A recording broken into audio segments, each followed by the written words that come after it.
If you are interested in dealing with emotions and the feelings that take place in one's heart and chest, this is the podcast for you. I will be interviewing Andrew Henry. He is the author of a new book called Heartwork that's available on Apple Books. Andrew Henry is a licensed professional counselor in the state of Arizona. He graduated from Coronado High School in Scottsdale, Arizona, and attended and graduated from Arizona State University with a bachelor's in sociology. While there, he participated in the Sun Devil Army Ranger program. Andrew went on to graduate school at Ottawa University in Phoenix, Arizona. In addition to owning his own private practice in Mesa, Arizona, Andrew worked as a professor teaching graduate students at a local university, worked with Impact Crisis Agency, and many other behavioral health agencies in the Valley of the Sun. Andrew volunteers his time feeding homeless people and providing pro bono counseling to residents of Nepal. Andrew has studied string theory, M theory, and quantum physics at Stanford University, and he has online audited those through the Stanford University's iTunes University. Andrew also enjoys studying tort, business, and socio-political laws for fun. He also enjoys landscaping and architectural photography, and occasionally performing stand-up comedy locally. And he plays the piano. All right, let's get to the interview.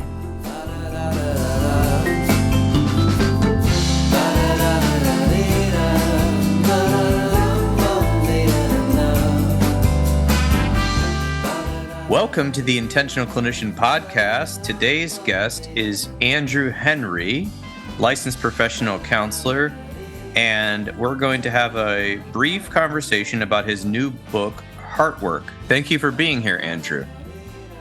Well, thank you for having me. Yeah, it's my pleasure. And I'm going to read something that Andrew wrote because of what's going on that'll make sense.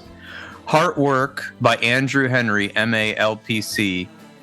Heartwork is a journey within to tap into vital resources for today. I want to thank Paul for narrating this section for me. I suffer from ALS, which affects my vocal cords and makes it difficult for me to talk for long periods of time.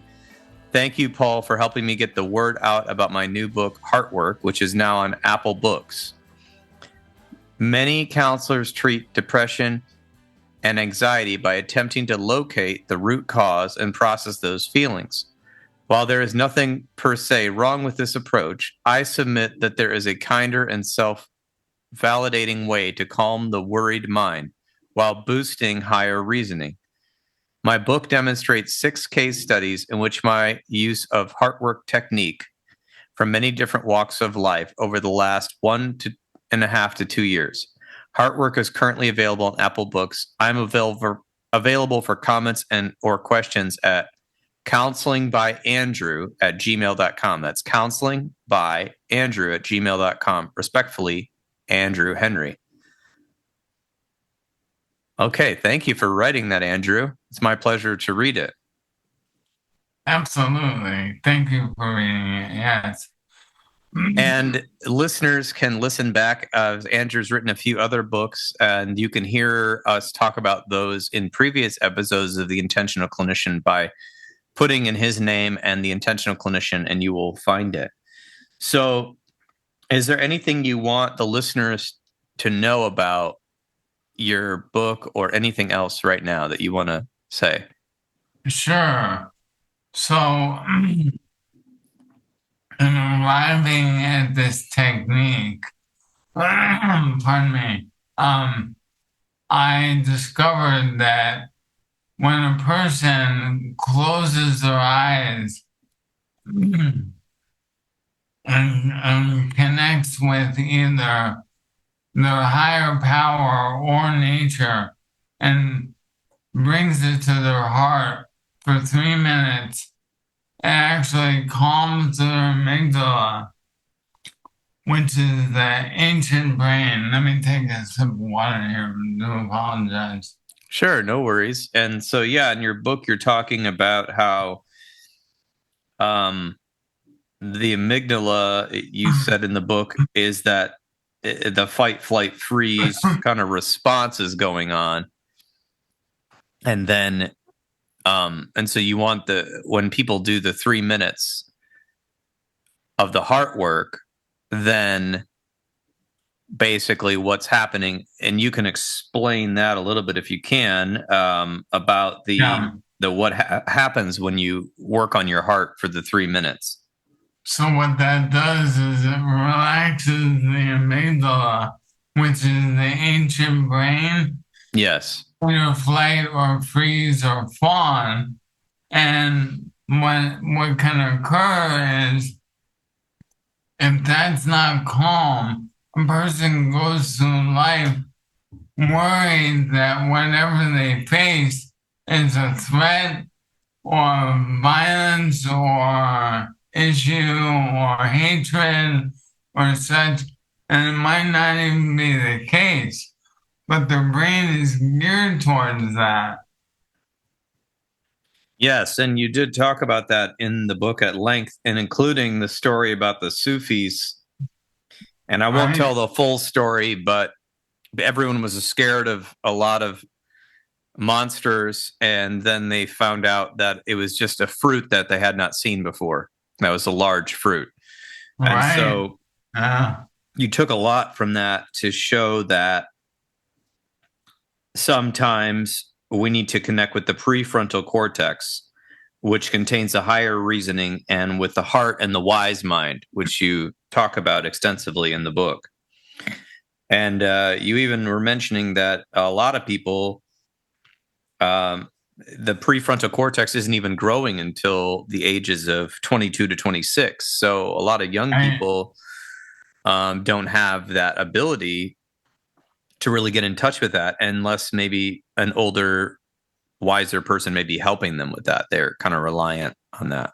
However, with the younger folk, if they can connect to their heart, it will also calm their amygdala, even if the prefrontal cortex is not fully established.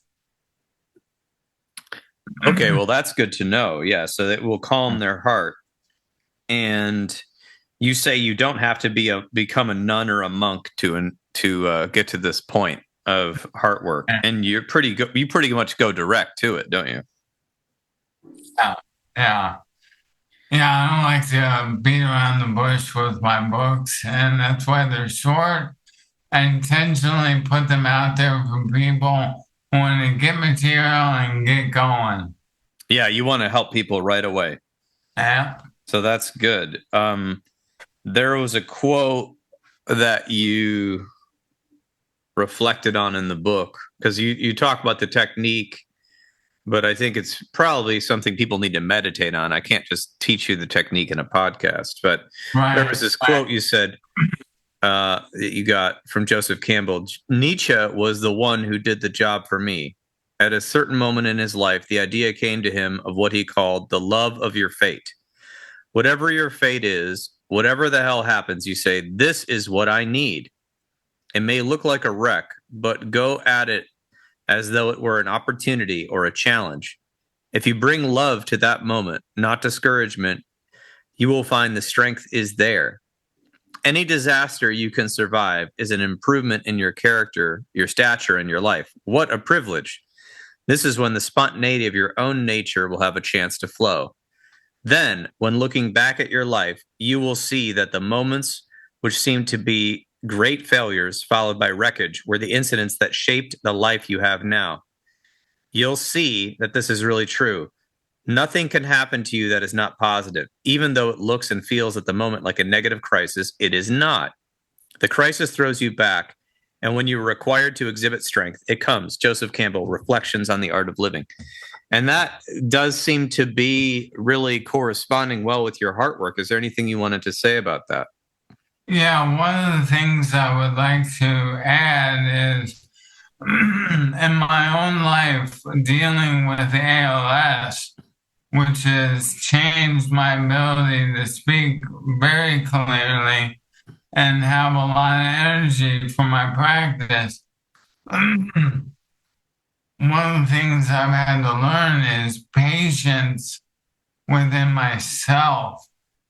It's very humbling to have to rely on my wife for things I used to take for granted, like putting a sweater on when it was colder and such, buttoning up a jacket, which I would do without even thinking before. At first, it was almost embarrassing. I had to get past the embarrassment. And then when it turned into gratitude, the gratitude is what excelled my connection within the ALS community. People have been arriving. I'm so grateful for the ALS community. They've helped me with so many like cheater things in the house and it helped me get around and do things that would normally take for granted. And I can't say enough for the importance of, just like that Nietzsche quote says, take what comes at you and don't look at it as always a negative. Look and see what is it that I can do. And I add to that in the moment. What is the moment? What does the moment have for me?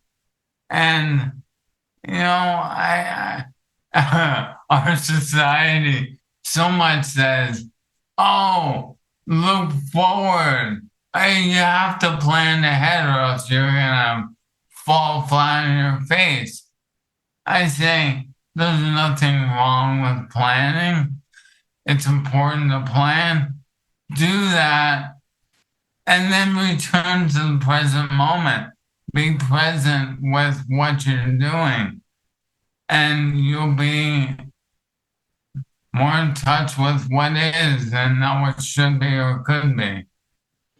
Wow, that was very well stated, Andrew. I really appreciate that. I think the listeners will really like to hear that. And yeah, and I think right now you're living testament to that, because living with ALS, there's a lot of things, like you said, you take for granted. And so you can be in the moment very angry or upset or embarrassed about, difficult things for you, or you've taken the perspective to be grateful. And I've been in correspondences with you and other healers in the Valley where you just will send a message about how grateful you are about something that happened in your day.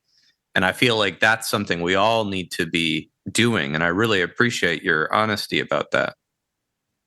Absolutely. And thank you for recognizing that, Paul.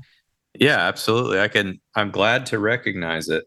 And I do think this book, it's a short book, and I really think it, instead of trying to teach it teaches concepts, but instead of trying to be some sort of statement, I feel like you're talking right to the reader and you're encouraging them and you're building them up to be able to do this immediately, to be able to put into practice immediately, no matter where they are in their life. And I think there's a lot of blessings in this book. Like you talk about, the ups and the downs and the heartbreak and all of those things, but you're also talking about all right, let's do this. Let's be here now. Like, this is your shot at life right now. And I think that is well needed in today's world. Yeah. For anyone who's listening and has heard anything about ALS, there's so much information out there about longevity. I'm here to tell you, don't always believe what you read on Google or such. If you have that disease, go get treated. There's effective medication for it, and be present in the moment and use gratitude to avoid Dante's ninth level of hell. Wow, that's very well said. And I'm glad that you where there told is me that. An elevator, by the way. There's an elevator, yeah.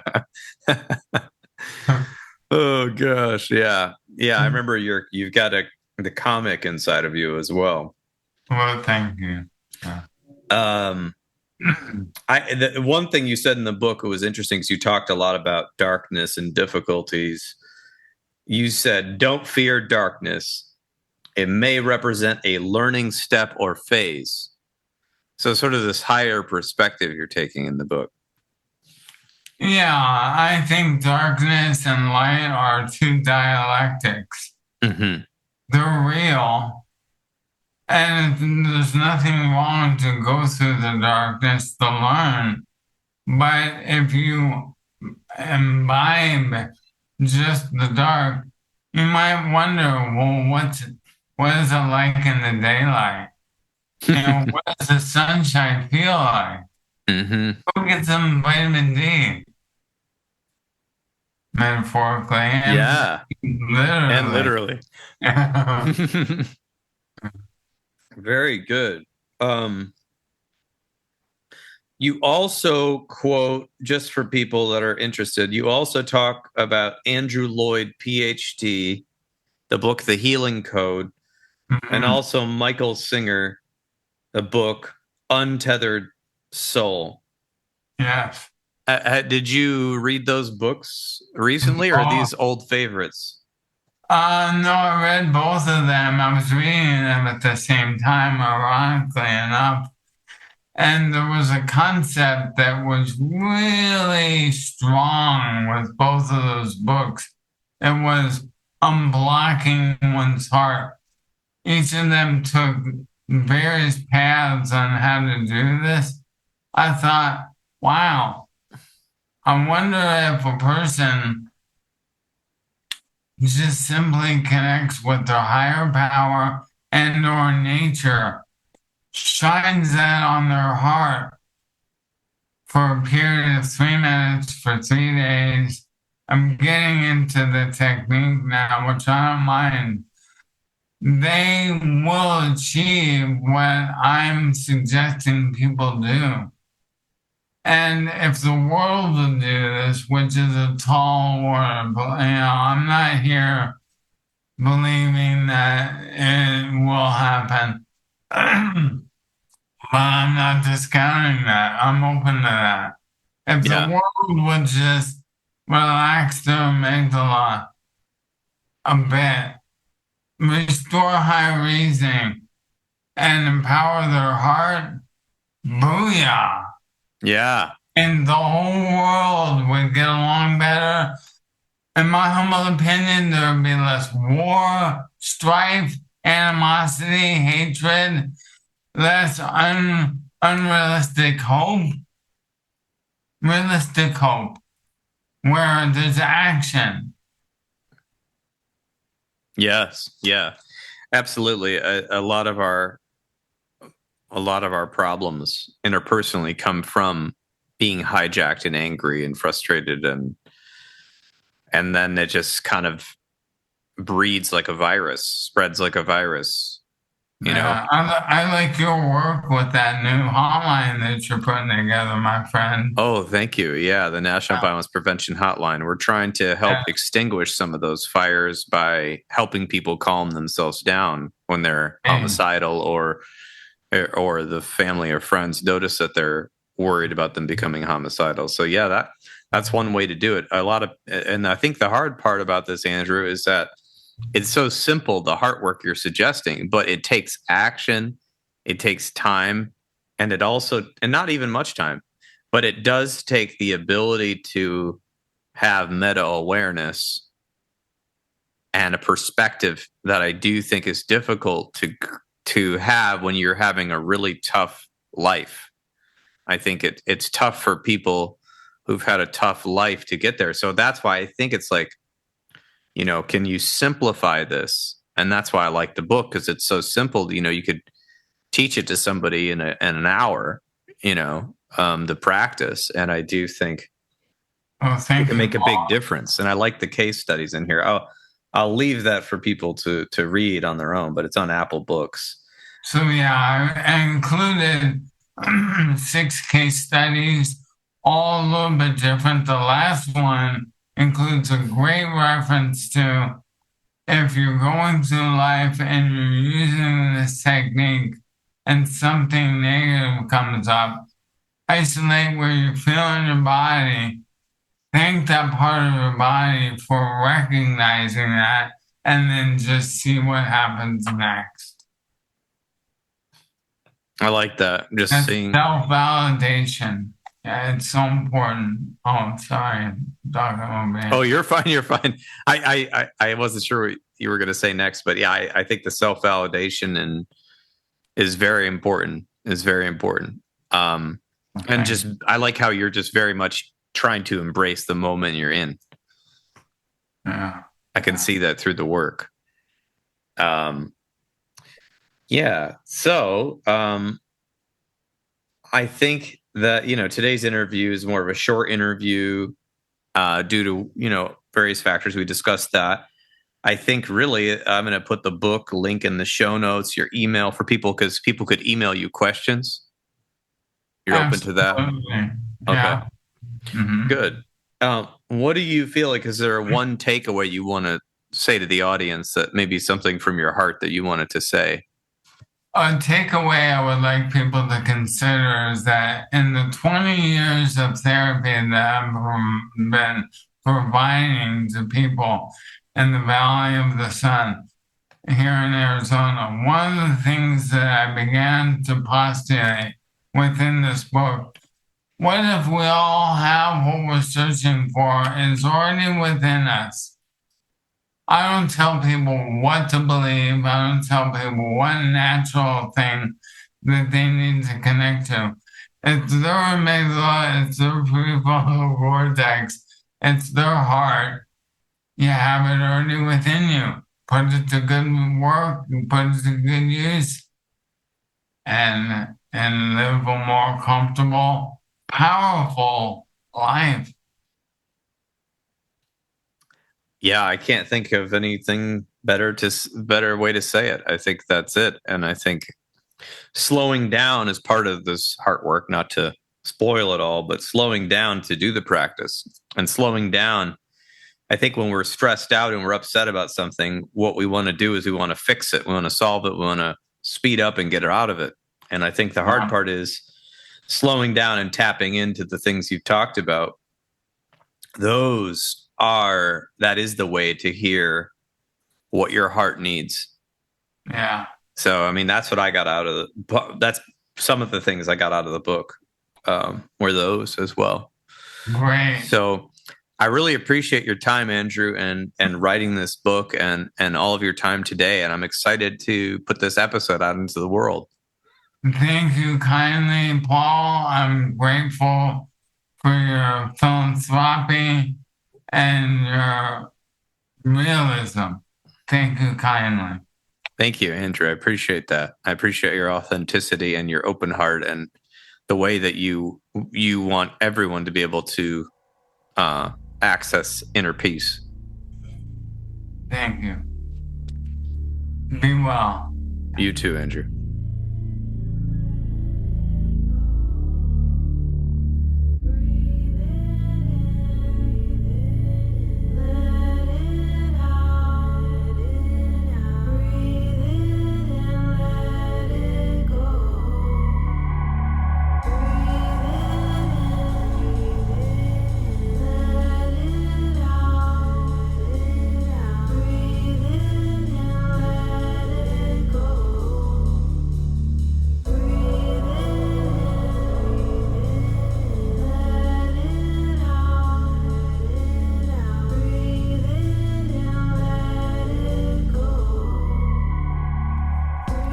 And there you have it. This has been another episode of the Intentional Clinician podcast. If you are enjoying the show, please leave us a rating on iTunes or share the show with people you know. I would surely appreciate it. As some of you know, I am passionate about preventing future violence in the United States. I have started a nonprofit with colleagues called the National Violence Prevention Hotline, which is a 501c3 organization. We are endeavoring to gain funding and collaborators and volunteers so that we can start a 24/7 hotline and chat line to reach potential perpetrators before they may act violently. It is a bold effort to curb violence and save innocent lives, by working to connect with potential offenders while they are in the planning stages of violence, help to de-escalate them, and provide resources so that they can get appropriate professional help. The National Violence Prevention Hotline is looking to open up a conversation about violence in society, the causes, and the solutions. You can learn more by visiting our website at violencepreventionhotline.org. You can get involved by writing your congressperson from our website, sharing it with your network, or even donating to the cause. If you are looking for an EMDR International Association consultant, I am a consultant and I can help provide 20 hours that you need to become EMDRIA certified. Just check out the show notes and send me a message and see if we're a good fit to work together. If you are in need of counseling, do not hesitate to make an appointment with a local counselor in your area. You can also make an appointment with the excellent clinicians at Health for Life Counseling in Grand Rapids as part of the Trauma Informed Counseling Center of Grand Rapids by visiting www.healthforlifegr.com. And if you are in the state of Michigan, you can also schedule a telehealth appointment. The recording you just listened to consists of the personal opinions of Paul Krauss and his guest, and while these are based upon the literature they have read and the experience in their respective fields, the information on this podcast should not be viewed or thought of as the definitive opinion on any subject. Listening to this podcast is not a substitute for treatment. If you're in a crisis, please call 911 or the National Crisis Line at 988. Support your local bookstore by shopping at bookshop.org. That's www.bookshop.org. It donates a percentage of sales to local bookstores all across the United States, which I think gives character to our cities and a place to hang out and a place to explore. You can order from the comfort of your own home online while supporting businesses near you.